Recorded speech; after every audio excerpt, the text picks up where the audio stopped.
Halo, jumpa lagi dengan channel YouTube saya. Hari ini saya akan membahas saham AirAsia di tengah melambungnya saham dari Garuda Indonesia. Minggu kemarin, saham Garuda Indonesia dan GMFI, Garuda Maintenance Facility, naik cukup signifikan. Dan hal ini sejalan dengan narasi yang disampaikan oleh Pak Erick Thohir bahwa mereka merencanakan untuk melakukan merger antara Citylink, Garuda Indonesia sendiri, dan juga Pelita Air. Nah, seperti biasa bahwa merger itu memberikan satu efisiensi karena mereka bisa mensinergikan aset-aset atau sumber daya antar perusahaan-perusahaan yang melakukan merger. Nah, itulah sebabnya rencana merger itu signifikan mendorong kenaikan dari saham Garuda dan juga GMFI. Nah, tentu saja bahwa merger itu tidak bisa dampaknya kita lihat dalam hitungan hari, 1-2 hari tentu tidak bisa, karena itu membutuhkan satu proses yang cukup panjang. Nah, tetapi juga harus diakui bahwa merger itu bukan satu-satunya pendorong. Paling tidak ada 2 faktor yang menjadi pendorong sehingga resultan dari momentum itu akan menjadi besar atau signifikan. Nah, faktor lain adalah demand dari industri penerbangan yang mulai pulih pasca COVID-19. Nah, lihat saja misalnya total sales dan revenue dari Garuda itu memang mulai naik secara konsisten. Nah, walaupun memang mereka masih mencatatkan rugi, tetapi jumlah ruginya sendiri pun juga sudah dalam tren menurun. Nah, memang mulai pulih, tetapi mengapa kok masih rugi? Nah, tentu saja memang kewajiban-kewajiban Garuda yang sempat tertunda pada waktu mereka mengalami COVID-19 itu baru secara bertahap diselesaikan pada periode-periode ini. Nah, sehingga kita mungkin tidak bisa mengharapkan bahwa mereka akan langsung mencatatkan laba. Tetapi bahwa tren revenue yang meningkat, kemudian tren ruginya yang menurun itu adalah sebuah kabar baik. Nah, bagaimana dengan saham AirAsia? Nah, sebelum saya melanjutkan saham AirAsia, saya akan menjelaskan lebih dulu, meluruskan beberapa hal yang mungkin perlu kita pahami bersama-sama, sehingga kemudian nanti kita bisa memahami dengan lebih baik ya mengenai penjelasan saya bahwa terjadi tren kenaikan dari saham AirAsia. Nah, sekali lagi bahwa ini adalah analisis fundamental yang punya basis dan kita tidak berdasarkan tebak-tebakan atau teka-teki begitu ya. Jadi sudah ada basis yang jelas, yaitu bagaimana fundamental dari perusahaan yang kami analisis. Nah, saya ingin melihat sebentar bagaimana komentar dari beberapa viewers ketika saya membahas mengenai saham Bumi. Nah, berikut misalnya beberapa komen gitu ya. Nah, banyak orang memang seringkali salah sangka bahwa seolah-olah saham itu semata-mata digerakkan oleh bandar. Nah, mari kita lihat misalnya bagaimana saham Bumi dalam 9 bulan terakhir. Nah, mari kita perhatikan tren besarnya. Realitanya sahamnya memang naik. Dan ketika kita membahas tentang fundamental, tentu kita tidak membahas dalam time frame 1-2 hari atau 1-2 minggu gitu ya, tetapi dalam rentang yang cukup panjang. Nah, karena itu, karena memang untuk memperbaiki bisnis itu butuh waktu. Jadi tidak bisa kita semudah membalikan telapak tangan atau seperti misalnya cerita legenda bagaimana membangun candi dalam 1 malam gitu ya. Tentu itu tidak mungkin terjadi. Di dalam bisnis tentu butuh proses. Dan di dalam proses itu kita akan melihat bagaimana dinamikanya sebenarnya adalah mengarah kepada apa yang kita sudah prediksikan gitu ya. Nah, kalau kita melihat tren menurunnya itu juga mulai hilang. Dan menurut indikator yang kami bangun gitu ya, ada kesempatan profit berkali-kali ketika kita mengikuti signal bull dan seterusnya tersebut gitu ya. Nah, jadi memang kalau kita lihat secara keseluruhan, saham Bumi itu memang trennya naik. Tetapi bahwa kapan kita masuknya, nah itu membutuhkan indikator lain. Jadi kita perlu memperhatikan indikator-indikator bull tadi. Jadi kapan kita bisa masuk untuk mendapatkan profit yang konsisten. Nah, begitu juga ketika saya menganalisis saham ABMM, saya membahasnya 4 bulan lalu, waktu itu saham ABMM itu pada titik terendahnya. Nah, sekarang mari kita lihat bagaimana grafiknya. Kalau kita perhatikan grafik di atas, ya, maka indikator bullnya juga sangat jelas menunjukkan bahwa profit gitu ya.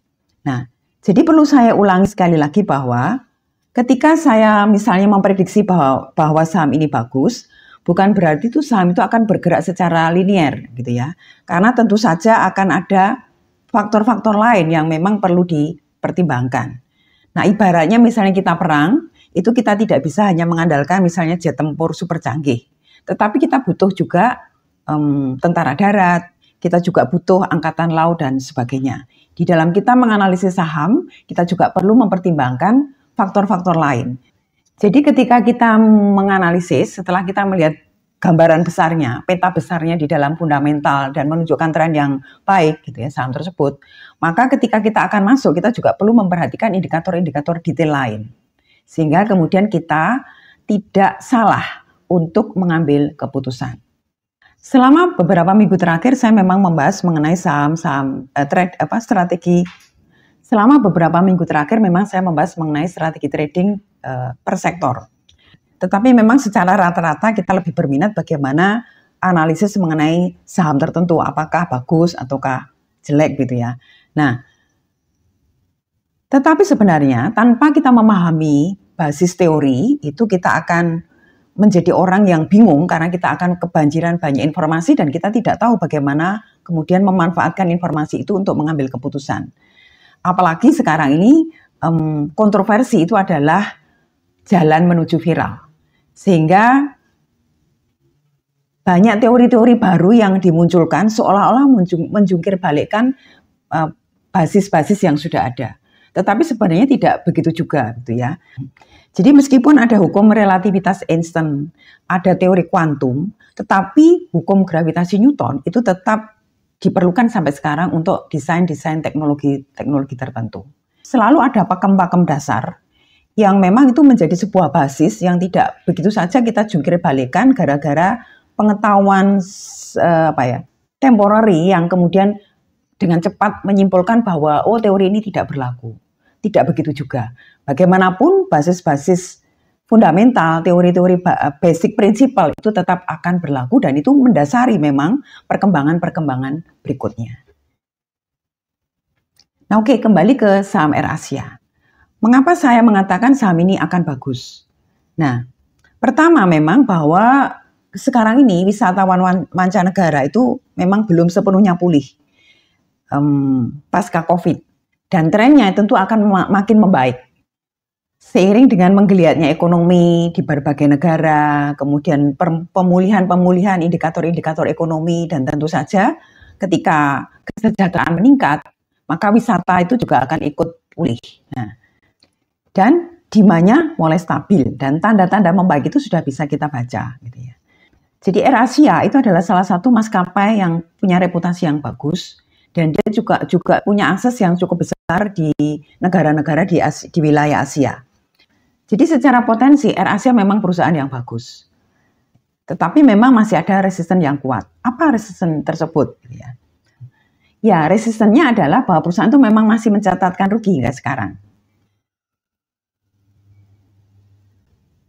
Tetapi jika kita menunggu sampai laporan keuangannya itu positif atau mencetak net income, justru kita akan sangat terlambat. Nah, hal ini akan membuat Anda di sisi lain akan tertinggal, semakin tertinggal.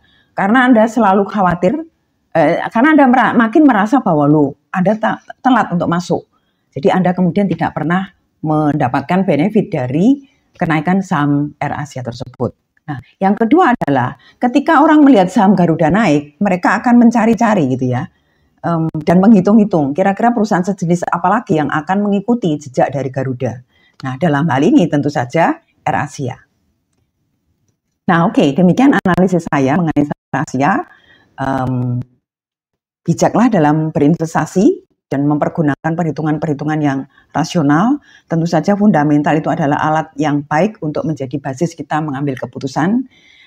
Dan jangan lupa untuk juga melihat bagaimana indikator-indikator harian yang perlu Anda cermati ketika Anda akan masuk untuk membeli atau untuk mengkoleksi saham AirAsia tersebut. Jadi ketika indikator fundamental memang membaik, menunjukkan satu perbaikan tren yang membaik, ditunjukkan dengan misalnya revenue yang meningkat meskipun perusahaan belum mencatatkan income tetapi tren rugi menurun, itu adalah sebuah indikator yang baik. Nah, tetapi masalahnya adalah kapan kita masuknya. Nah, kita perlu memperhatikan bull-bullnya tadi, di mana kita bisa kemudian masuk pada waktu yang tepat. Nah, sekali lagi keputusan ada di tangan Anda. Semoga Anda bisa masuk pada waktu yang tepat sehingga bisa Anda mendapatkan benefit dari kenaikan dari saham-saham di industri penerbangan. Dan semoga Anda tidak terlambat atau salah masuk. Oke, terima kasih sudah menyimak. Semoga paparan ini berguna bagi Anda. Sampai jumpa di video-video berikutnya.